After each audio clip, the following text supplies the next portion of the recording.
さて、今回はですね、あなたが共有してくれた資料、ウィキペディアとかブログ記事、製品レビューとかいろいろありますけど、はい。これをもとに日本の電子楽器メーカーコルグについて深く掘り下げていこうかなと。コルグ、いいですね。シンセ好きならもちろん知ってるでしょうし、まあそうでなくても名前ぐらいは聞いたことあるかなっていうメーカーですよね。コルグは本当に面白いメーカーだと思います。プロ向けのすごい革新的な機材も作るし、一方で、なんていうか、誰でも手軽に音を楽しめるガジェットみたいなものも得意で、うーん。その幅広さがまず魅力かなと。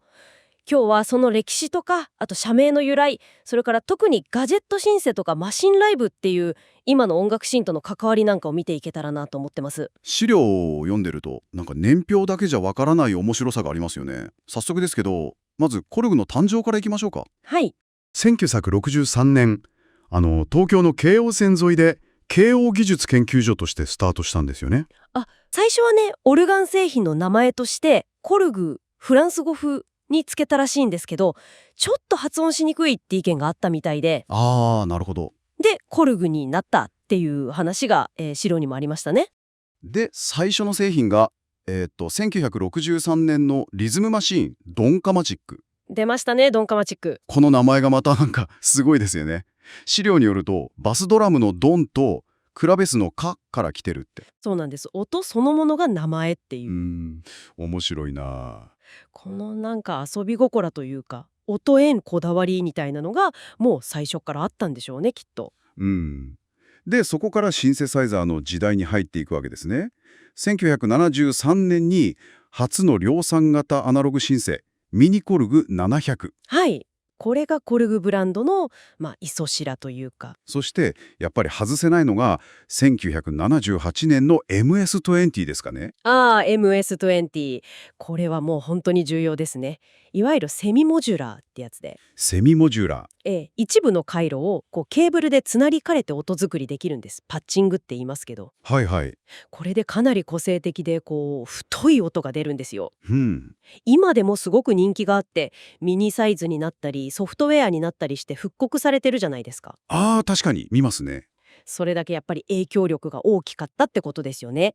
あと PS シリーズとかも出て世界的に評価されていくと。で、80年代に入ると、今後はデジタルな波が。そうですね、来ますね。そして1988年。これはもう歴史を作ったと言ってもいいかもしれない。M1 ですね。M1。これは画期的でした。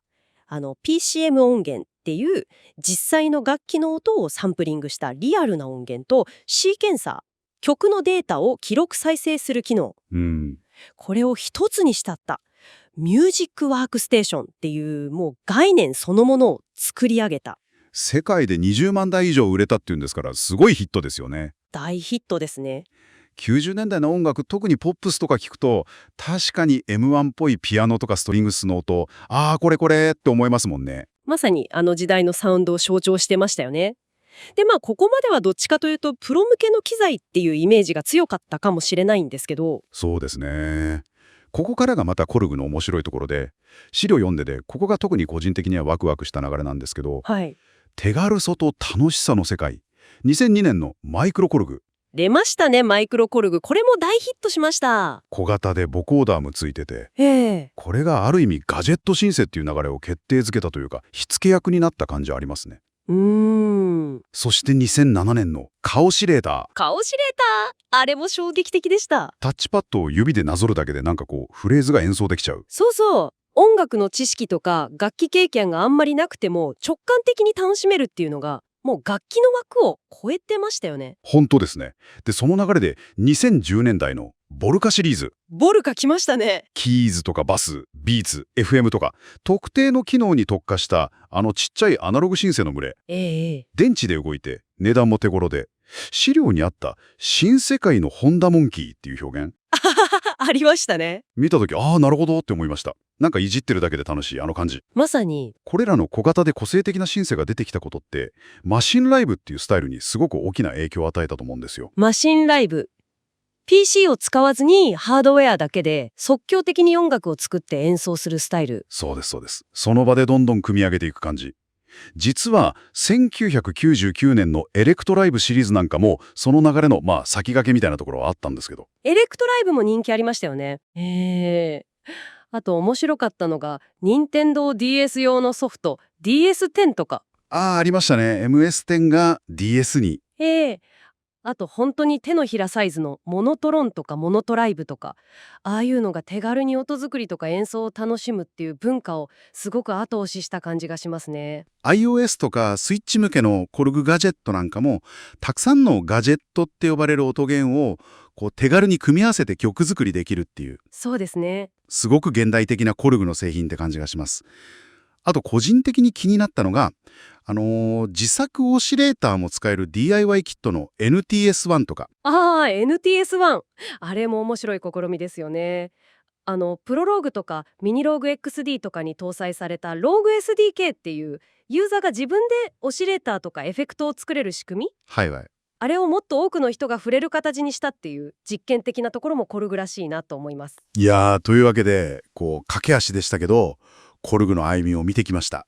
ドンカマチックから始まって、時代を定義した M1 みたいなワークステーションがあって、そしてマイクロコルグとかボルカ、カオシレーターみたいな、もう遊び心にあふれたガジェットまで、常に新しい音楽の楽しみ方を提案し続けてきたメーカーなんだなっていうのが資料を通してよくわかりましたね。本当にそう思います。高度な技術に基づいた革新性と同時に誰でも音楽に触れられるような親しみやすさ、この2つをすごく高いレベルで両立させてる、それはコルグの一番の魅力じゃないかなと。